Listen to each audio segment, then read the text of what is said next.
జెండర్తో సంబంధం లేకుండా ప్రతి ఒక్కరు వాళ్ళ లైఫ్లో ఒక్కసారైనా ఫేస్ చేసే problem hair loss. Hi, this is doctor Konjetti Hampi.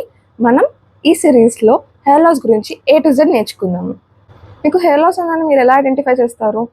ముందు బట్టతల రావడము, ఆడవాళ్ళు అయితే మధ్య పాపిడి వెడల్పు అవ్వడము, ఇలాంటి చిన్న గుర్తులు. సమ్టైమ్స్ బాడీలో వేరే పార్ట్స్లో కూడా హెయిర్ అనేది పోతుంది. ఇది ఎలోపేషియాలో ఒక టైప్.